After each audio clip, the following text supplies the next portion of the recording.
Segera akan Anda ikuti Kojah Sastra bersama saya Ribut Ahwandi.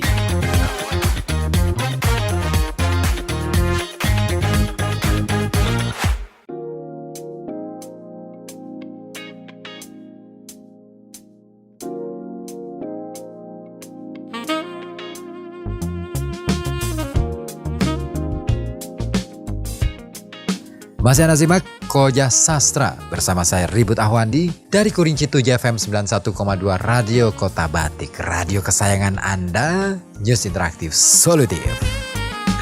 Ya, Kojah Sastra dihadirkan untuk Anda, semoga aja bisa memberikan warna baru dalam ruang dengar Anda dan juga diharapkan bisa menjadi wahana untuk sama-sama belajar tentang kesastraan, tentang kebudayaan dan juga tentang mungkin bisa dikatakan sejarah Indonesia. Nah, salah satunya yang kita bahas, kita kupas pada malam hari ini yaitu melihat melihat teks proklamasi dari perspektif kesusastraan. Dan kawan, ada bukti menarik, ada fakta-fakta lain yang mungkin saja tidak banyak orang tahu.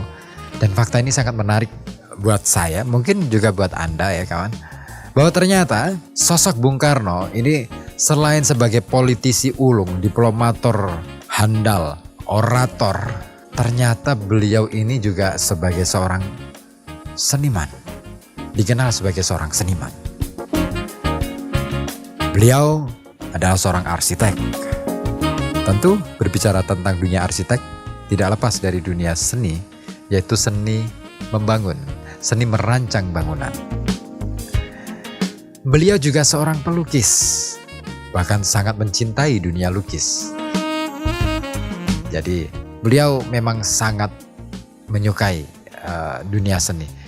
Jadi wajar ketika beliau mengatakan bahwa tidak membenci sebenarnya musik ngak-ngok itu dulu ya. Tetapi ini adalah sikap bahwa Indonesia punya musik. Kenapa kok tidak musik sendiri, musik yang berasal dari Indonesia sendiri yang dikembangkan? Justru beberapa band atau kelompok-kelompok musik ini justru menyuarakan musik-musik dari barat. Terutama waktu itu adalah Kus Plus itu ya, yang dianggap sebagai imitasi dari The Beatles ya, The Beatles. Nah, sampai pada masa itu ya, Tony, Yon, dan Yok Kuswoyo, Kus bersaudara ini dipenjara. Dan ini menarik sebenarnya.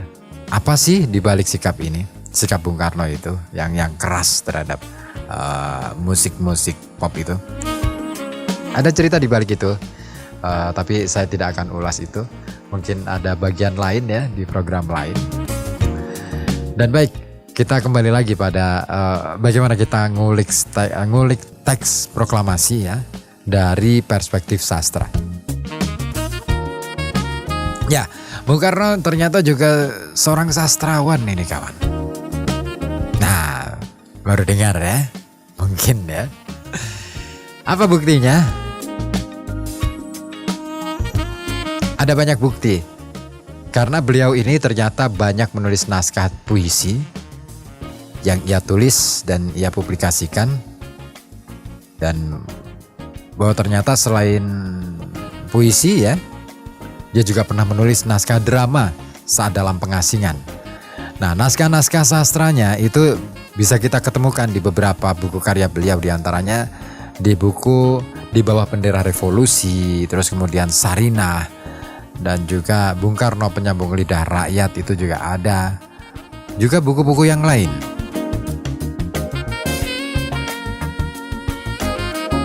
Terutama dua buku itu ya, Di Bawah Bendera Revolusi dan Sarinah. Ini memperlihatkan betapa sosok Bung Karno ini memiliki cita rasa bahasa dan seni yang begitu tinggi. Ia lihai dalam mengolah kata, sehingga di dalam setiap ucapan dan tulisannya ini memiliki daya ledak yang demikian kuat, juga menghentak. Nah, siapa saja yang mendengarkan, terutama pidato-pidatonya, ini akan terbakar semangat keindonesiaannya. Nah, seperti dalam puisinya yang satu ini.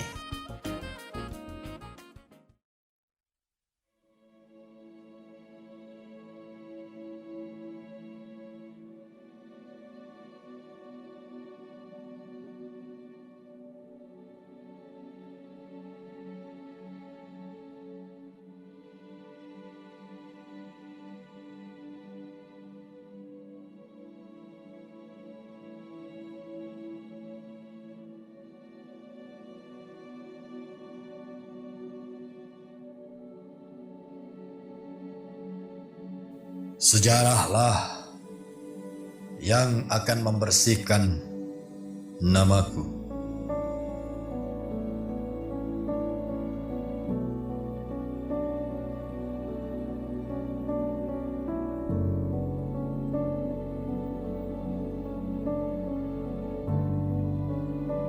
Dengan setiap rambut di tubuhku,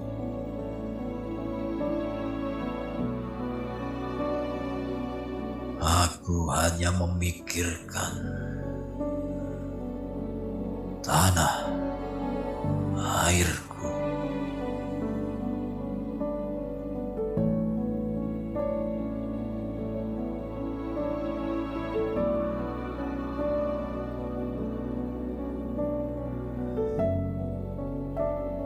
Dan tidak ada gunanya bagiku melepaskan beban dari dalam hatiku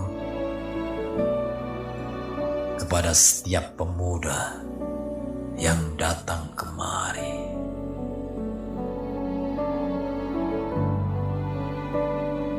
Aku telah mengorbankan untuk tanah ini.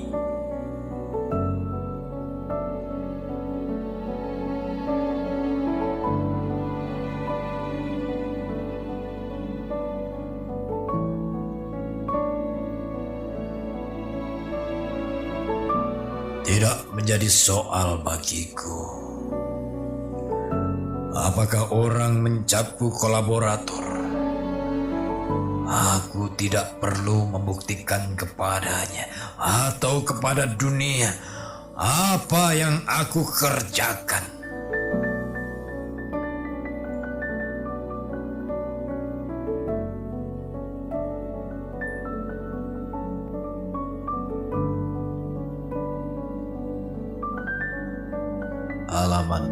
Halaman dari revolusi Indonesia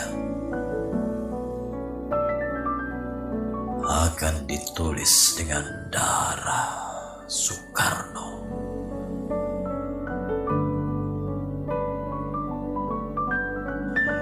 Sejarahlah yang akan membersihkan namaku.